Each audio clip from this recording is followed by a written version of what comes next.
the UK has been very outspoken on the situation in Arakan State with regards to the persecution of Rohingya Muslims. Recently, there's been another outbreak of violence in Mongdol.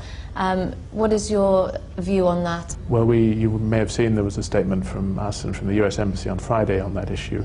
We're very concerned by the reports that are coming in. It's not quite clear exactly what happened there yet. We've called on the government to mount a full investigation so that it's clear what's happened. I think more widely on Rakhine, the first and most important step is to ensure that the security, that these violent incidents no longer happen. And that's a government responsibility. The government has to ensure that security is provided to make sure that those violent incidents can't happen. Another very important issue, and I saw this myself when I was in Rakhine just before Christmas, is humanitarian access. Some of the internally displaced people are living in very difficult conditions, and it's very important that humanitarian aid gets through to them. And I think there's a misunderstanding that somehow we're favouring one community over another. And I just want to assure people in this interview that international aid goes to those who need it. And that's why it's going mostly into the camps where people are unable to work, they're unable to get out and earn money. And the government, again, must ensure that humanitarian access is guaranteed and people can get in and deliver that aid.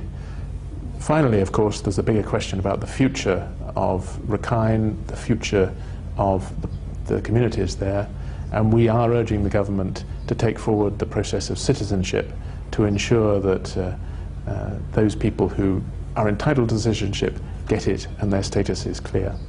Rohingyas have been here, some of them have been here for generations, some were brought in by the British in colonial times. Are you for citizenship for Rohingyas?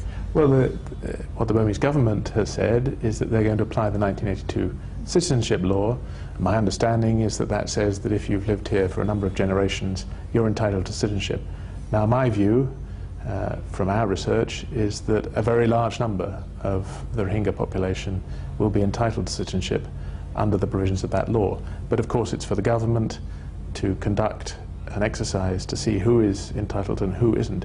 But I agree with you, the Muslim population in Rakhine has been there for many, many years, and we've done research which demonstrates that certainly when the British first arrived there back in the early 19th century, there was a significant Muslim population. So we don't accept this story that everybody there is a recent illegal immigrant. That I'm afraid isn't true. The Rohingya issue can't be ignored, and there's so many people who have an opinion on it. Is there any role that we, Britain, can play to solve this issue? Well, I think the international community as a whole can support the government and urge the government to tackle issues like security. We can, of course, provide aid to ensure that those who've been displaced are able to survive, and we can work with the government on the issue of the long-term status of people in Rakhine. So I think there is a role for the international community, but ultimately it's the government's responsibility to address the situation there.